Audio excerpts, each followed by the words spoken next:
Assalamualaikum warahmatullahi wabarakatuh. Berjumpa kembali kita untuk melanjutkan materi otonomi daerah.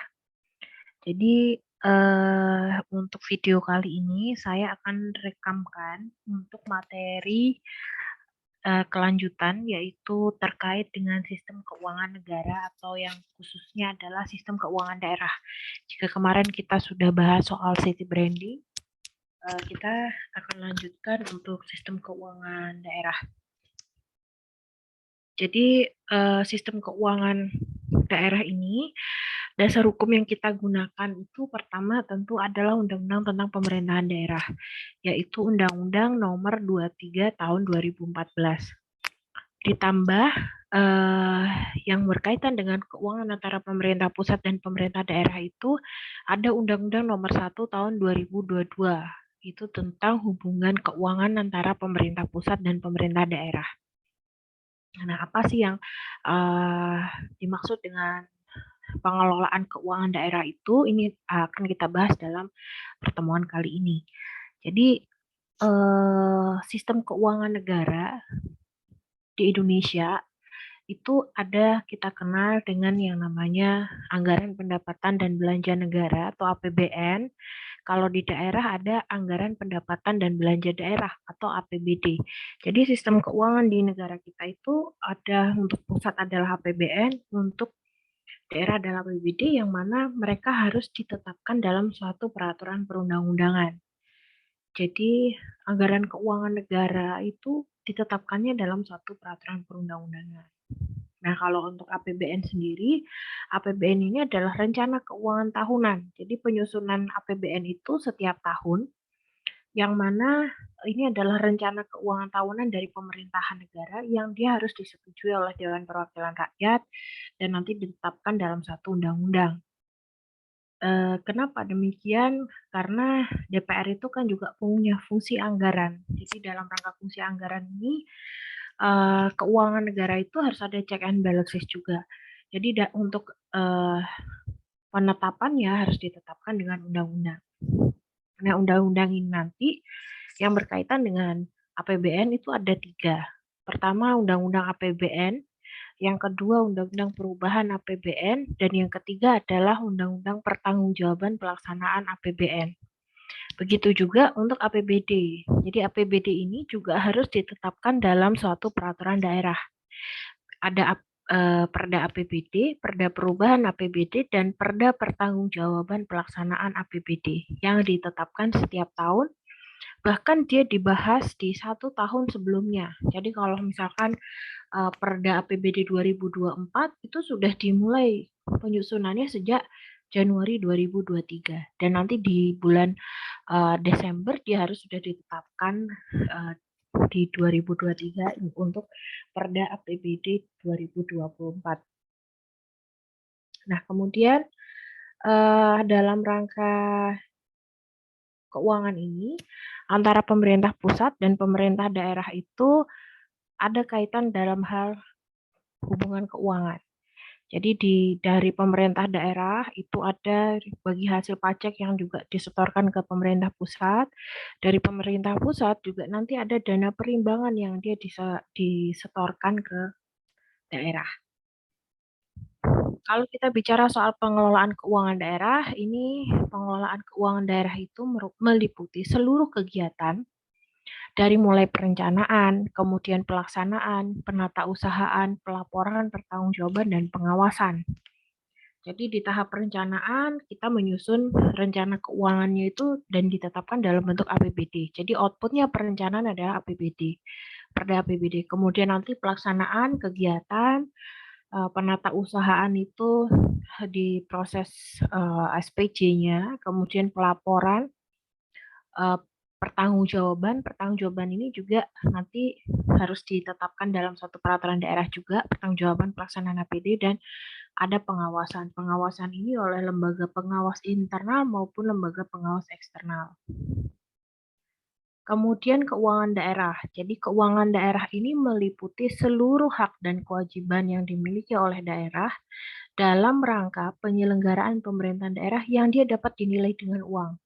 Jadi seluruh hak dan kewajiban yang dapat dinilai dengan uang itu masuk pengertian keuangan daerah, termasuk juga segala bentuk kekayaan, kemudian yang berkaitan dengan hak dan kewajiban tersebut. Jadi bisa pendapatan, bisa belanja, bisa pembiayaan, itu masuk di kategori pengertian dari keuangan daerah. Ini adalah tahapan ya, tahapan-tahapan dalam pengelolaan keuangan daerah. Jadi ada perencanaan, itu nanti outputnya adalah APBD, nanti pelaksanaan itu adalah pelaksanaan APBD-nya, kemudian kalau misalkan butuh perubahan ya ada perubahan APBD, kemudian penata usahaan itu dalam rangka penyetoran uang, kemudian SPJ dan lain sebagainya. Kemudian nanti pertanggungjawaban itu penyusunan laporan keuangan pemerintah daerah. Outputnya adalah perda pertanggungjawaban pelaksanaan APBD. Kemudian nanti pemeriksaan. Pemeriksaan ini laporan keuangan akan diperiksa oleh pengawas internal maupun pengawas eksternal. Ini akan kita bahas satu persatu dari mulai tahap perencanaan. Jadi kita akan bahas satu persatu mulai tahap perencanaan. Jadi perencanaan itu outputnya kan adalah rancangan perda APBD yang nanti akan ditetapkan di akhir tahun ya. Nah, pertama itu begini, kita harus menyusun yang namanya RKPD, Rencana Kerja Pemerintah Daerah. Setelah menyusun RKPD, nanti menyusun yang namanya Kebijakan Umum APBD dan Prioritas Plafon Anggaran Sementara. Itu harus ada kesepakatan antara DPRD sama pemerintah daerah. Nah, nanti setelah ada kesepakatan, disusunlah yang namanya RKA SKPD. Setelah ada RKA SKPD, kemudian lahirlah yang namanya RKA PPKD. Nah, baru dari RKA PPKD itu nanti outputnya adalah Perda APBD. Nah, ini akan kita bahas satu persatu. Pertama untuk siklusnya ya. Jadi untuk penyusunan APBD itu dimulai sejak Januari tahun sebelumnya. Jadi Januari itu awal musrenbang desa, terus musrenbang kecamatan di Februari, forum SKPD di bulan Maret, musrenbang kabupaten kota di bulan April, ini musrenbang provinsi. Jadi bulan April ini sudah musrenbang provinsi untuk RKPD tahun 2024. Nanti di bulan April, akhir April harus sudah ada penyusunan RKPD, rencana kerja pemerintah daerah. Di bulan Juni menyusun kebijakan umum APBD, kemudian di bulan Juli nanti sudah ada nota kesepakatan, kemudian menyusun RKA SKPD, kemudian dari nanti di RKA SKPD dikompilasi jadi RKA PPKD. Nah, di bulan Oktober itu sudah harus ada RAPBD-nya. Di bulan November sudah pembahasan, nanti di Desember sudah penetapan RAPBD menjadi APBD 2024. Ini untuk siklusnya. Nah, kita akan bahas satu persatu. Pertama, RKPD. Jadi ada rencana kerja pemerintah daerah. Jadi setiap tahun pemerintah daerah itu harus menyusun rencana kerja. Satu tahun itu dia mau ngapain gitu. Jadi dokumen perencanaan daerah untuk periode 1 tahun ke depan apa yang akan dia kerjakan.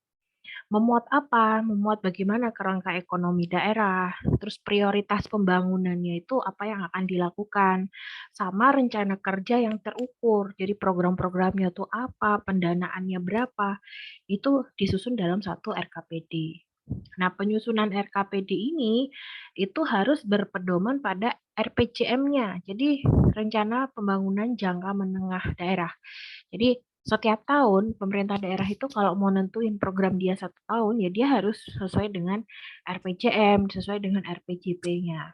Gitu. Nah, setelah nanti ini sudah ada, dia akan menyusun yang namanya KUA dan PPAS. KUA dan PPAS itu KUA itu kebijakan umum APBD.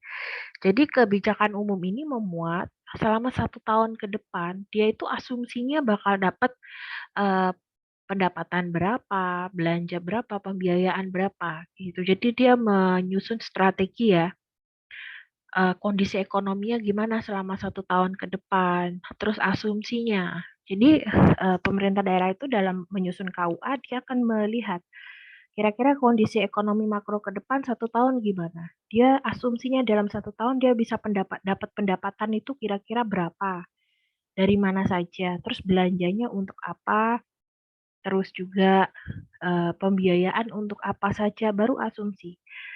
Nah, setelah dilihat, oh dia menyiapkan strategi langkah-langkah konkret untuk pencapaian target. Nah, setelah ada kebijakan umum, dia menyusun yang namanya prioritas dan plafon anggaran sementara. Jadi program prioritasnya apa, batasan maksimum anggarannya itu berapa, supaya itu dijadikan acuan nanti saat penyusunan RKS KPD. Jadi misalkan gini, program prioritas pembangunan di Jawa Tengah, ini misalkan untuk penanganan bencana. Misalkan, oh untuk penanganan bencana program kita, maka program prioritasnya kita sediakan anggaran misalkan 1 miliar untuk penanganan bencana, misalkan untuk perangkat daerah di BPBD misalkan. Atau misalkan penanganan peningkatan kesejahteraan sosial, kita anggarkan berikan plafon anggaran tuh 1 miliar untuk dinas sosial gitu. Itu jadi program prioritasnya apa, masing-masing perangkat daerah itu dapat plafon anggaran berapa, itu disusun dalam yang namanya PPAS, prioritas dan plafon anggaran sementara.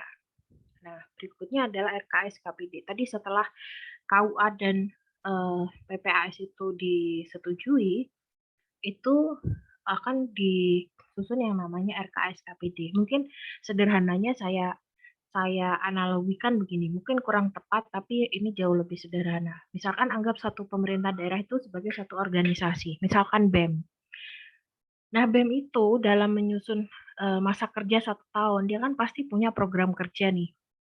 Program kerjanya apa, program utama dia apa.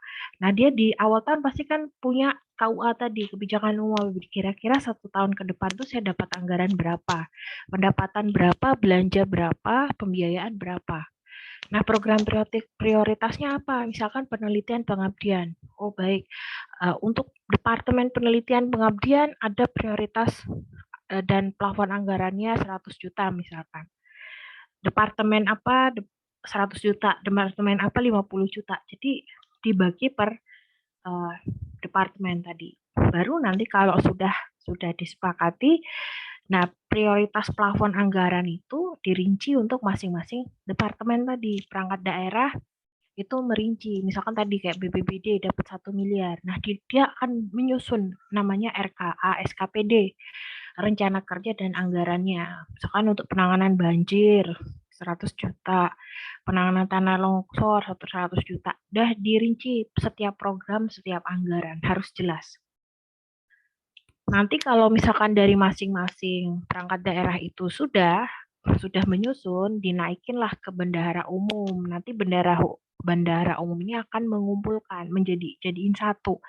Kira-kira pemerintah daerah ini ke depan punya rencana kerja apa masing-masing. Terus anggarannya masing-masing itu berapa dan harus disesuaikan dengan itu gitu. Kalau misalkan nanti mau ada dilakukan berbeda ya harus melalui perubahan APBD ketika itu sudah ditetapkan. Ini. Terus struktur dari APBD. Jadi struktur APBD ini terdiri dari pendapatan, kemudian belanja sama pembiayaan. Ini bisa dilihat kemarin sudah saya berikan contoh ya untuk masing-masing contohnya. Jadi pendapatan itu adalah hak daerah yang diakui sebagai satu kekayaan bersih yang dia dapat. Jadi pendapatan daerah ini adalah sumber penerimaan uang. Jadi semua penerimaan yang didapat ke kas daerah. Dia terdiri dari pendapatan asli daerah. Pendapatan asli daerah itu ya pendapatan yang memang didapatkan oleh daerah itu sendiri. Atau dana perimbangan. Dana perimbangan ini adalah pendapatan yang diperoleh dari APBN, dari transfernya pemerintah pusat.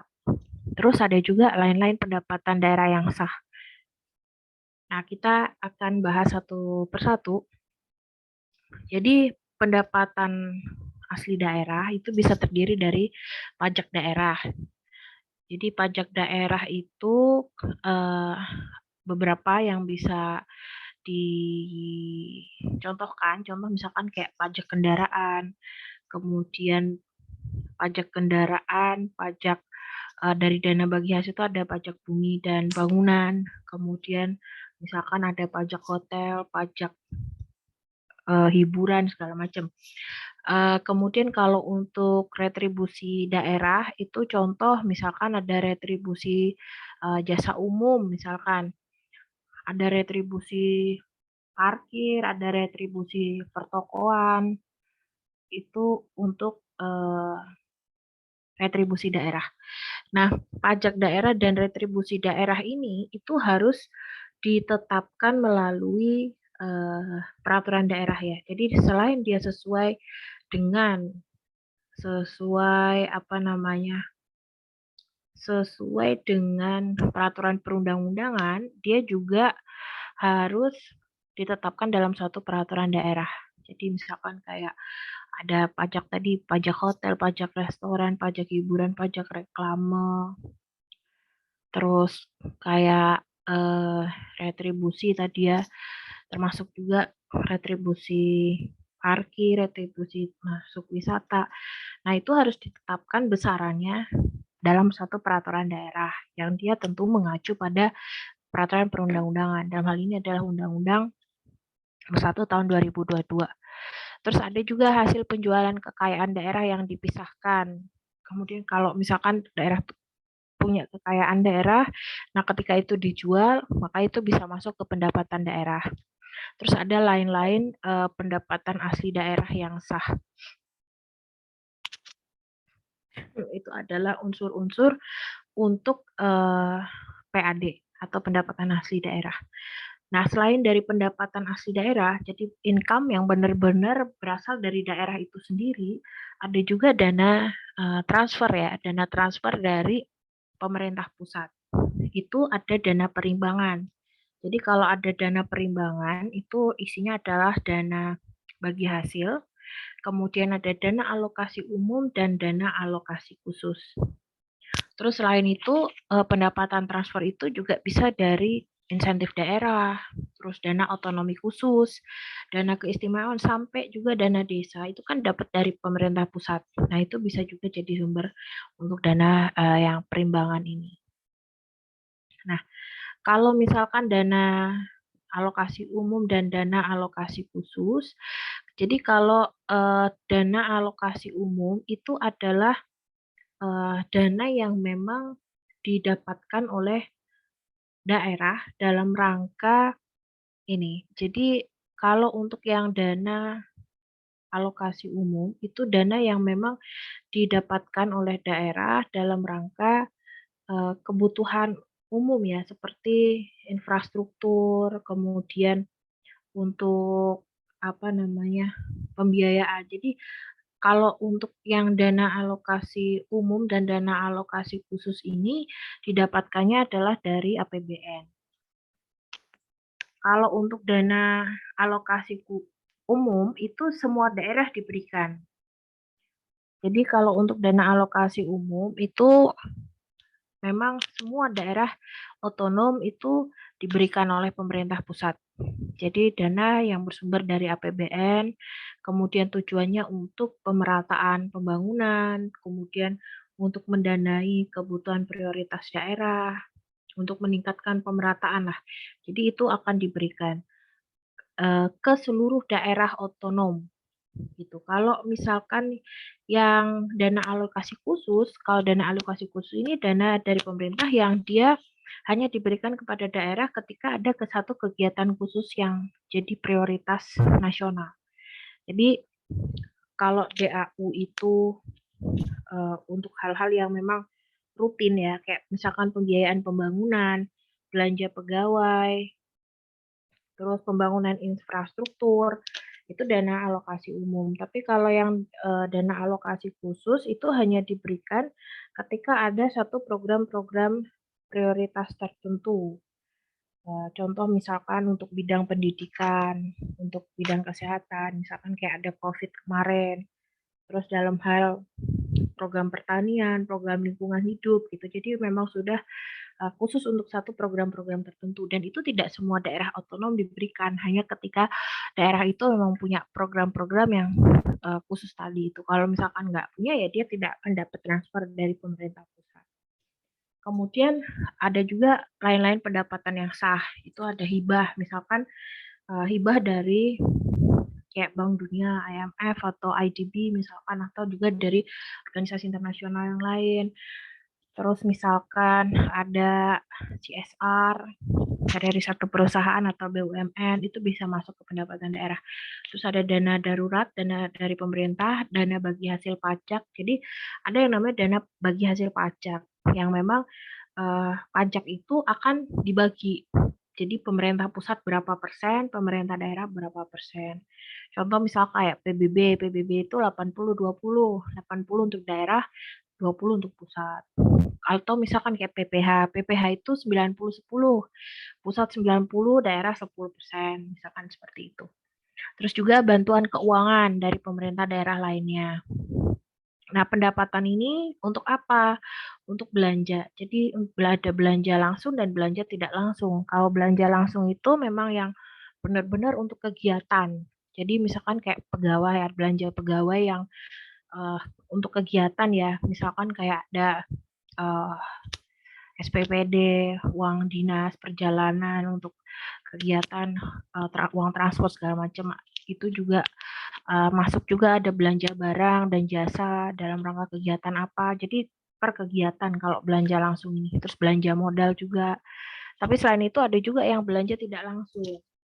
Itu misalkan belanja pegawai untuk gaji, kemudian tunjangan, ada bunga, subsidi untuk hibah, untuk bantuan sosial masyarakat, belanja bagi hasil untuk bantuan keuangan, belanja lain tidak terduga, itu pengeluarannya pemerintah daerah.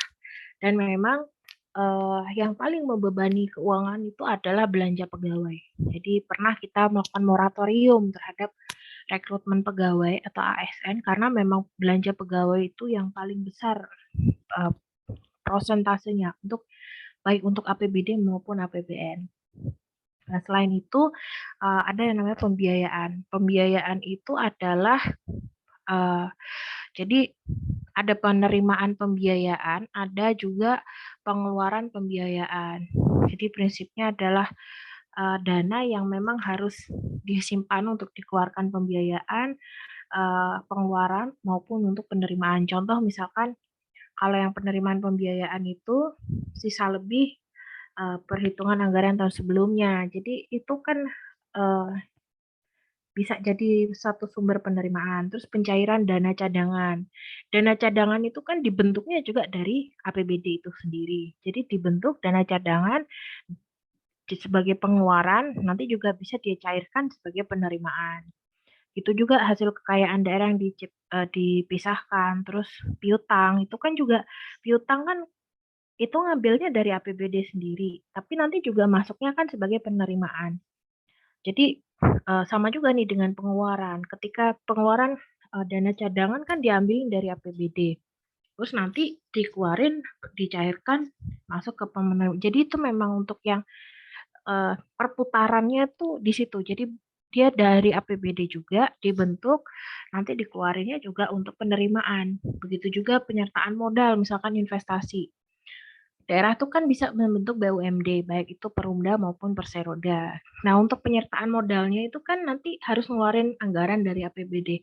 Tapi untuk pendapatan labanya itu kan juga nanti bisa jadi penerimaan. Gitu. Ini untuk struktur APBD. Nanti bisa dipelajari lebih lanjut baik di Undang-Undang Pemerintah Daerah maupun di Undang-Undang hubungan antara keuangan pusat dan daerah, termasuk dalam hal pajak dan retribusi daerahnya. Baik, demikian untuk materi keuangan daerah. Apabila ada pertanyaan bisa kita lanjut di forum diskusi. Terima kasih.